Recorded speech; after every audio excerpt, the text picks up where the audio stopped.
This is Dan Nussbaum. I'm a professor in the Operations Research Department, as well as the chairman of the Energy Academic Group, which is a cross-disciplinary academic institution looking at issues about energy, including cost-benefit analysis, having to do with advanced energy technology.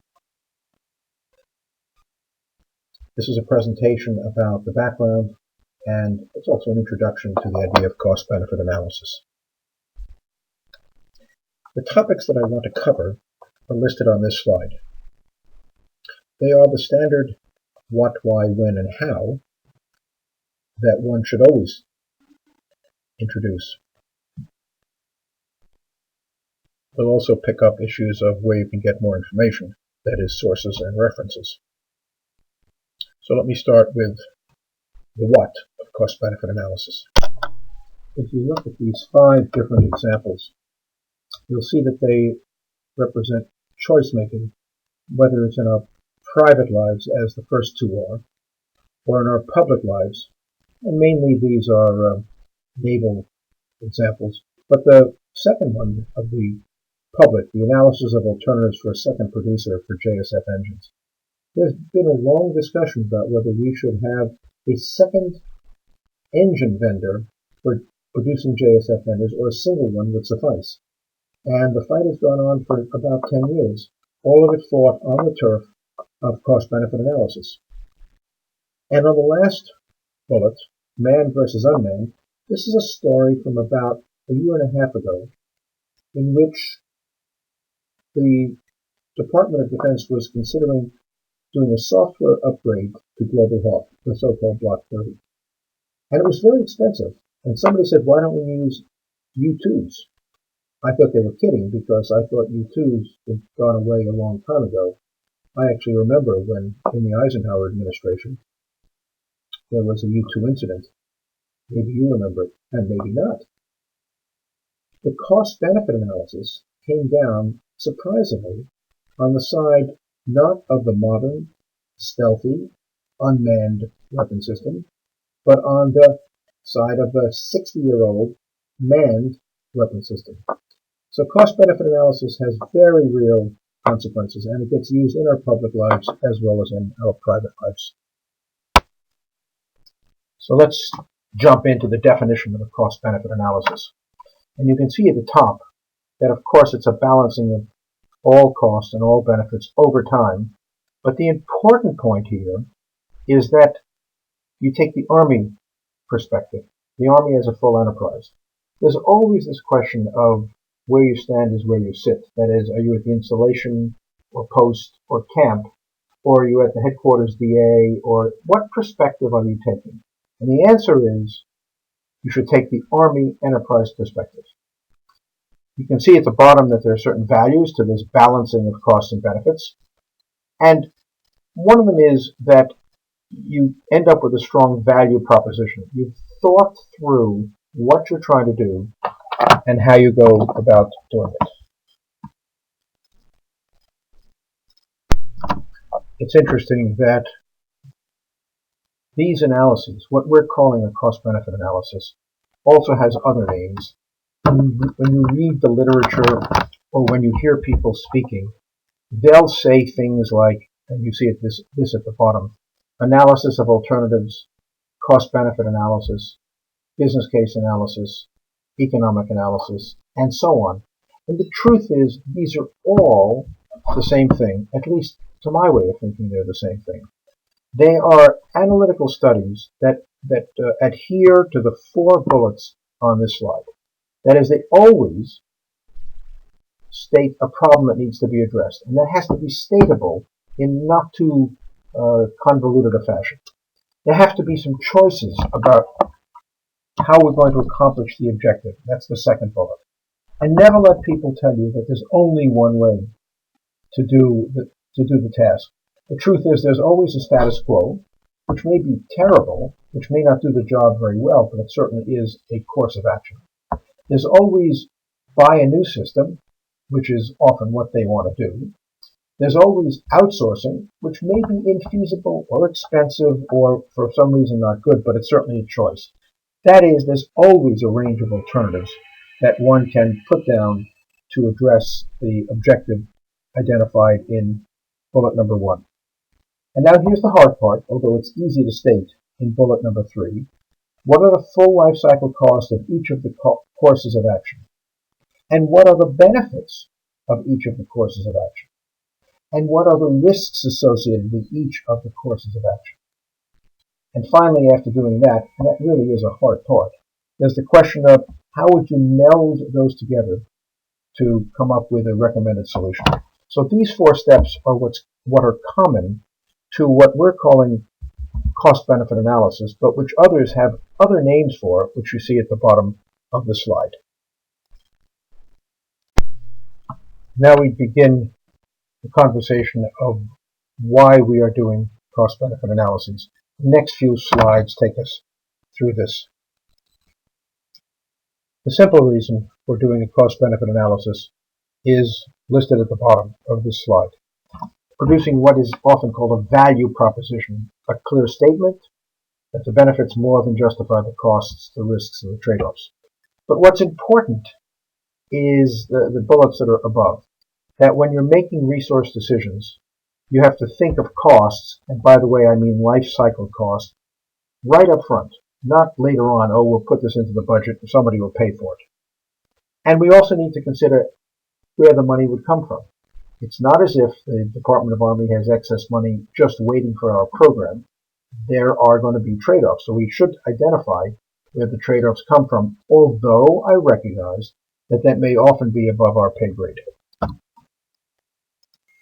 You can see on this slide the specific values that cost-benefit analysis brings to the table.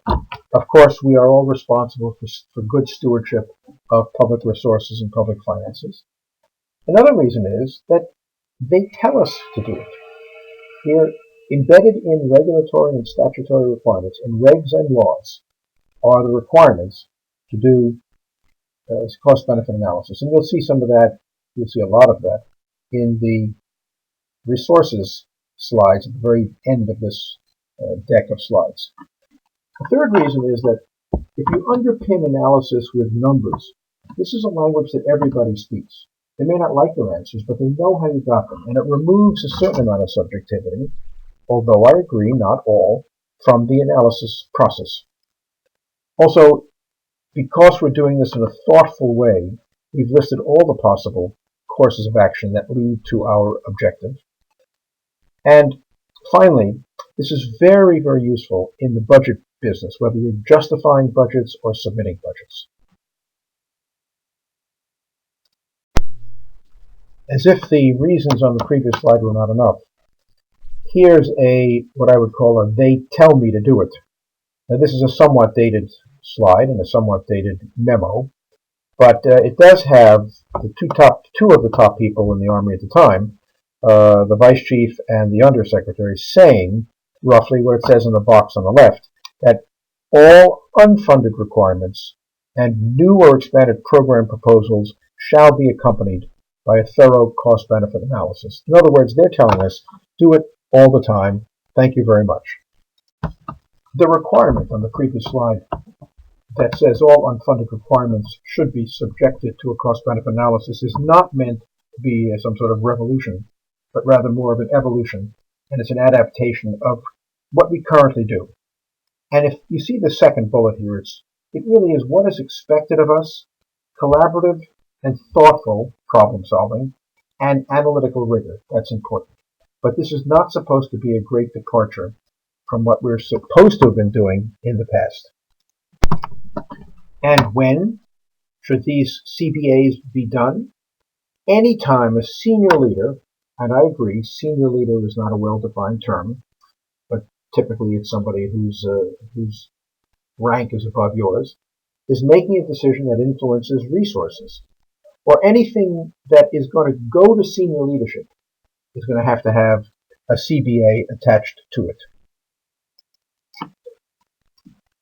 The portion of this class that I'm providing to you would not be complete unless I gave you answers to the questions here. What does a quality cost-benefit analysis look like? And a framework for doing it, and where can you go for resources, and things about the the organizations within the Army that are actually overwatching this whole cost-benefit analysis process. And that's what I intend to give you on the subsequent slides. There is a group that overwatches cost-benefit analyses in the Army, and it is within DASA CE, the Deputy Assistant Secretary of the Army for Cost and Economics. And it is appropriately called the CBA Review Board, or the CBARB. What will the CBARB review? Well, when you read down this list, whether it's temporary program guidance mechanisms or basis of issue plans, or, well, as you go down this list, it's almost everything. They have the right to review the CBAs that are done in almost all of the processes that run the Army. I'm not sure if that's good news or bad news. It depends upon whether you're an analyst who does this for a living or you're the analyst who has to prepare these analyses.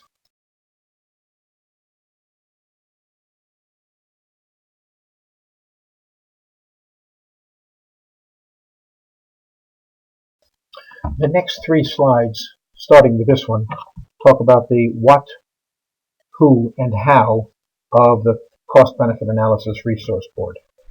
Take a look at the blue box on the left, which talks about the key questions that the CBARB is going to ask. When they review your CBA, they're going to specifically ask these questions. And they're looking for, have you addressed the question of the best value for the Army, the course of action that provides an optimum balance, I'm reading now from the bottom right, of performance, cost, schedule, and risk. And on this slide, who's looking at these things? Who is the CBARB composition? And you can see that it's the senior members of Headquarters Department of the Army. So this is actually quite important, and you can't slough this thing off because there really are important people looking over your shoulder as they review your CBA. And finally, there is, of course, a process by which the CBARB does its work. And this slide says a lot less than what it appears to say. Things come into the CBARB for review, they take a look at it, they make decisions, and they either approve it or they return it back to you. That's not very surprising, but that is in fact the process.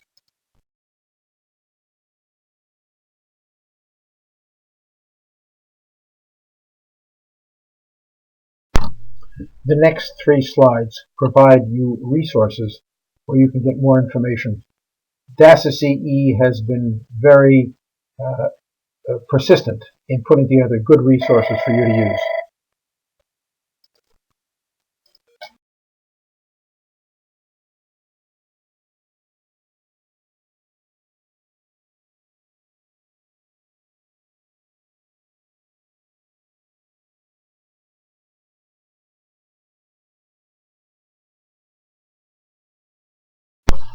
I want to pick up the issue of where in the processes that run the Pentagon and the Army cost-benefit analyses are actually used.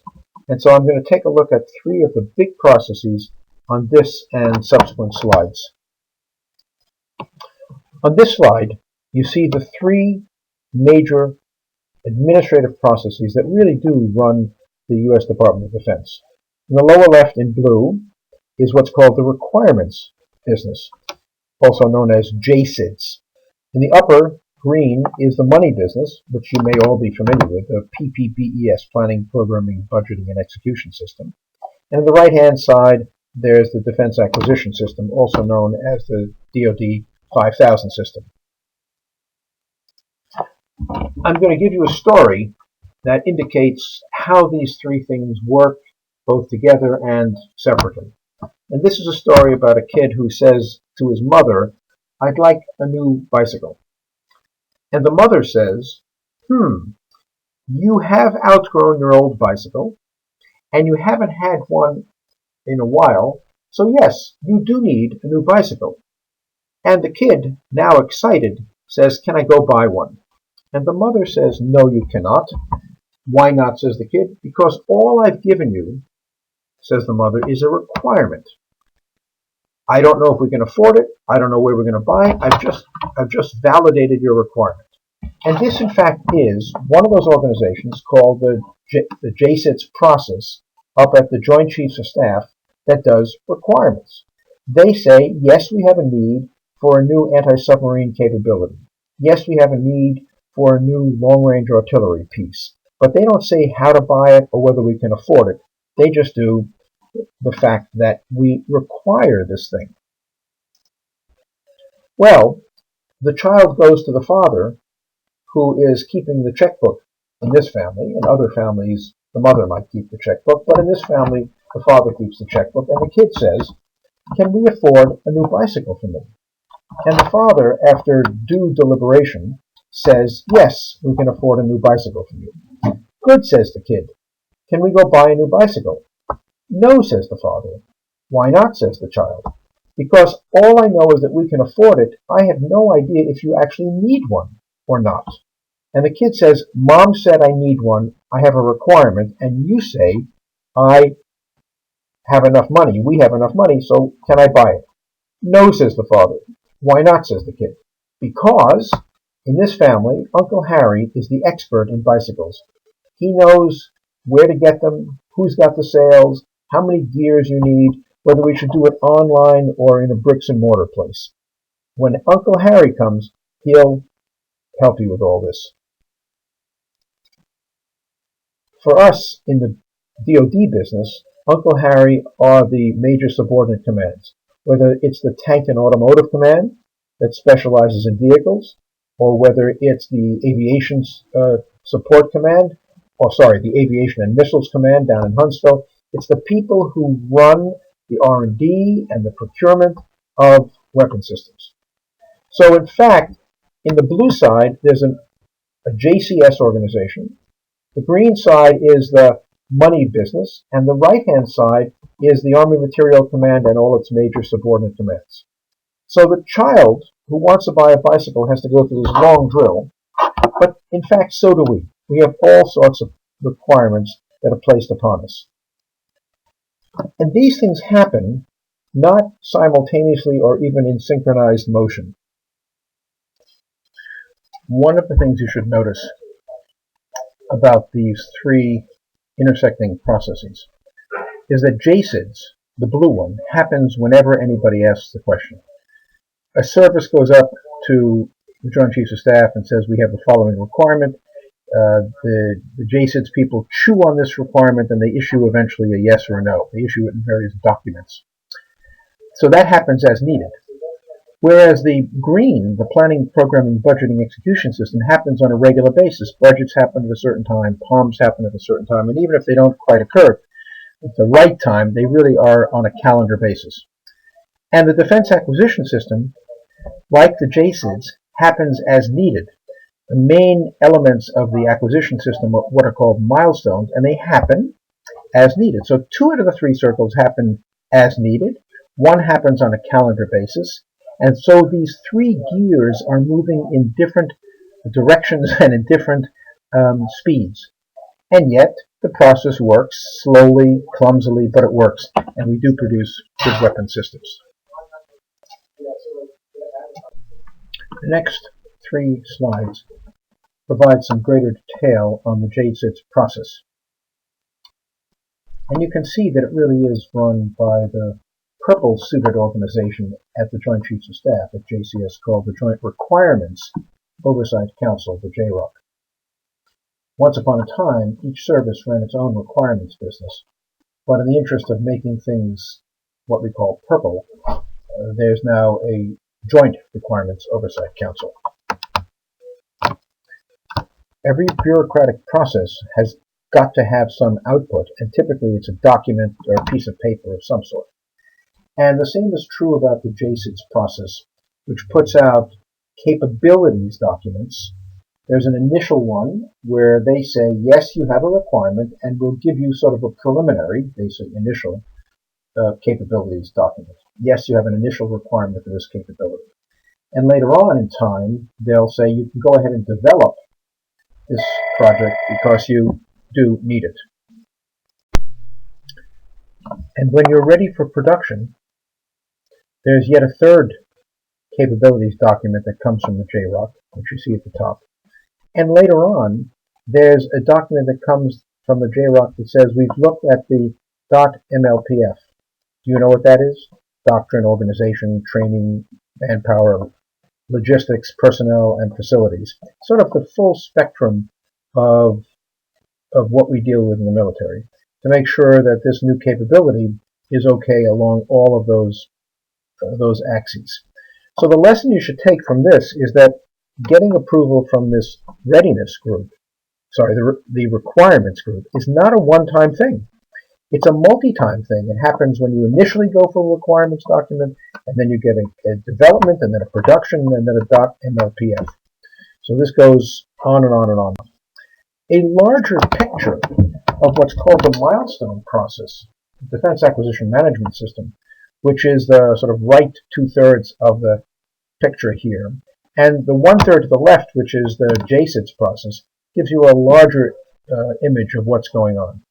And it turns out that there are cost-benefit analyses that take place inside this process, and that's the point of this section of the briefing, that cost-benefit analyses play a role, not a tremendous role in the JSITS process, but a much greater role when we get to the acquisition process, to the right of the vertical dotted line.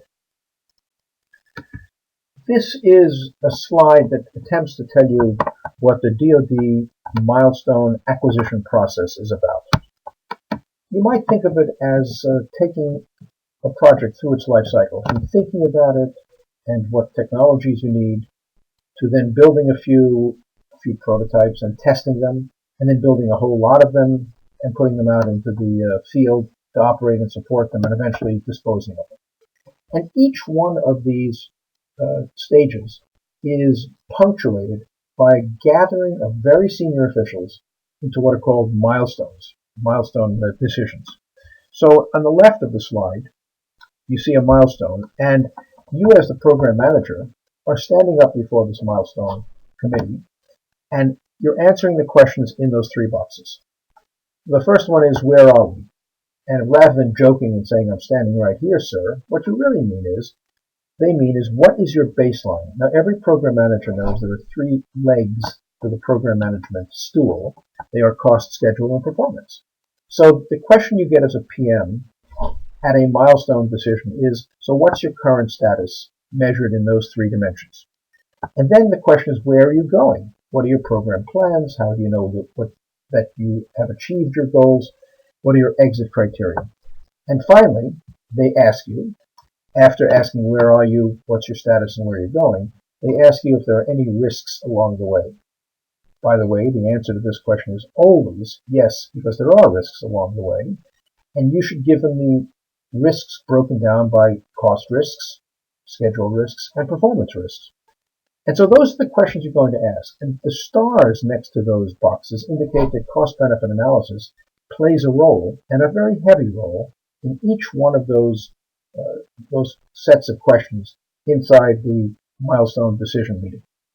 So then they say to you, you've answered the questions well, and we give you permission to go to the next phase. And so you do all your stuff, and you come before them a couple of years later, ready to ask permission to go to yet another phase of your project.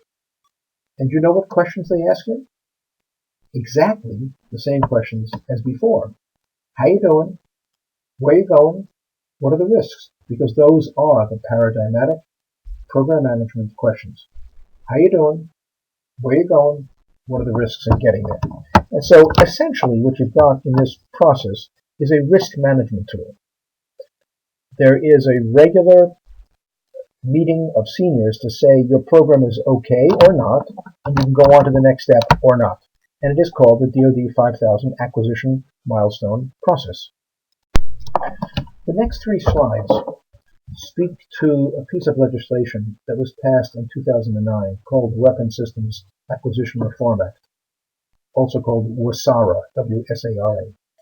And in that, the Congress said, roughly speaking, DoD needs to do more cost estimating and more cost-benefit analysis, so that this whole story of CBAs has got the imprint of the Congress and the requirements of the Congress and the necessity that the Congress puts upon us to do it.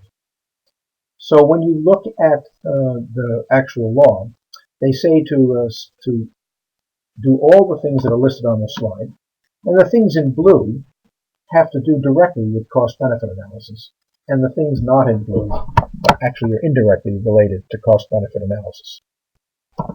If you look at section 201, look at all that blue. I'll give you some time to look at it, but you should know that there's just an enormous amount of cost-benefit analysis that's required per the Congress since 2009. Sometimes we jokingly say that this WSARA was the Full Benefit and Employment Act for cost-benefit analysts. The reports that the Act requires from the Congress, more reports on top of the many reports that were previously required, also have to do with cost-benefit analysis. So the point is that the Congress got directly into the Act fairly recently, and they've said do more and more cost-benefit analysis, and therefore, who are we to say no? And now I want to transition into some of the tools and techniques that are very important in cost-benefit analysis. You will see net present value in other parts of this class. Not in my lecture, but in other lectures. And I'm putting it here in my part because it's so important that I think it's worth seeing more than once. So if you know about it and are bored by this, I'm sorry. If it's new, it is worthwhile studying to understand what it says, because everybody, and I mean everybody, does net present value as a metric for deciding whether a course of action is a good one or which course of action to choose from among several. We also want to pick up the issue of sensitivity analysis. That is, after you have a baseline answer, how would that baseline answer change as you alter some of the important inputs in the process? On this slide, you can see 5 different common types of quantitative financial decision rules for cost-benefit analyses. The bullets are net present value, internal rate of return, and so on. Each one of these financial metrics has its own computation and its own interpretation. And you might ask, why are there 5 different metrics? And of course there are more than 5. The answer is because these represent different facets of cash flows, and they don't always give the same answer. That is, you can do a cost-benefit analysis under one metric and conclude that option A is better, and under a different financial metric that option B is better. So there's no universally accepted or common financial metric. By the way, there are also some non-quantitative methods, and you can see those listed at the bottom of the slide. Here's some more cost-benefit ratio and financial metrics. There are lots of them. Different people use different financial metrics, although everybody uses net present value in one way or another. Without getting too fancy, as the previous 2 slides suggested, there are sometimes opportunities to eliminate courses of action because they are what we call dominated by other courses of action. That is, one alternative may be dominating all the others in the sense, as you see on the slide, that it has higher benefits and lower costs. By the way, cost-benefit analyses should be done in inflation-adjusted dollars and in present value or discounted dollars. On this slide, on this simple slide, we've imagined only 2 alternatives, courses of action A and B, and we've put them on a two-dimensional axes of costs and benefits. So if you look at the upper left of this slide, you can see that A and B have the same cost. They're equally displaced from the vertical axis. So they have the same cost, but A has greater benefits. So there's no reason, in the picture in the upper left, to continue to consider option B. One can eliminate it and stick with only option A. we say that A dominates B. Similarly, in the upper right picture, we can see that A and B have the same benefits, but that A is cheaper than B. So in this case, too, course of action A dominates course of action B. We don't have to do any fancy net present value or cost-benefit ratios. You might think that with so many opportunities to find dominating strategies, that cost-benefit analysis would be easy. But in fact, the graph in the lower left, in which A costs more than B, but also has greater benefits than B, is the case that one always, as an analyst, confronts. This is the harder problem, and it is the one that we are always challenged to take on. On this slide, I've left for you something that you can put in your folder so that you see the various methods, the various selection criteria, a quick description of each one, and when it's used. So this is a quick cheat sheet that one might use. This slide and the next three speak to the issue of net present value, what it is, how it's used, and how to interpret it. In the box, you can see the algebraic expression for it. To back up a moment, you've done a cost estimate over the life cycle of each of the courses of action, which means you have an estimate of the cost for each option in year 1 and year 2 and year 3 and so on. This is the cash flow in year 1, cash flow in year 2, and so on. And these are indicated in the numerator inside the box as cash flow in time t. So for each option, one takes the cash flow at time t and one discounts it through the process of present value, which is achieved by dividing by 1 plus the discount factor k raised to the power t. And by adding them all up, which is what that Greek sigma does, adding up all those present values of the cash flows over the life cycle, you get the net present value. That's the algebra of it. Be careful. Net present value is not a budget dollar. It's not even a constant dollar that we use in analysis. It's just something that we analysts use to compare multiple courses of action that occur over time periods. No budget person, no congressperson ever appropriated an NPV dollar. If you show these people these NPV numbers, which are, by the way, lower than what you actually need in your budget, they may smile and say, sure, we'll budget to this lower number. People use.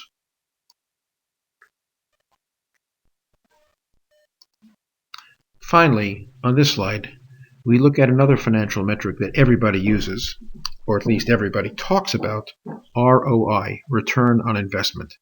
And this is a very simple fraction, the numerator of which is the benefits that one reaps by a particular action or a particular option in a cost-benefit analysis, and the denominator is what did you have to put in as the investment. Typically, these are done in present value or net present value as net present value computations. That means you have to start by doing a cost estimate, reduce it all to a net present value in the numerator and a net present value in the denominator. That is the short and long of ROI. Other financial metrics that people use are benefit to cost ratios, where the decision criterion is at the top. If the benefits over the cost are greater than 1, which by the way means benefits are greater than costs, then you should accept the project. And if it's less than 1, you should not accept the project. There's also a financial metric called the break-even point. That is, if you gave me $100 and I gave you $20 back per year, there'd be a 5-year break-even point. And roughly speaking, shorter payback periods are preferable to longer payback periods. But that is also misleading, because payback analysis stops looking at what happens after the payback period is reached. And two possibilities could occur.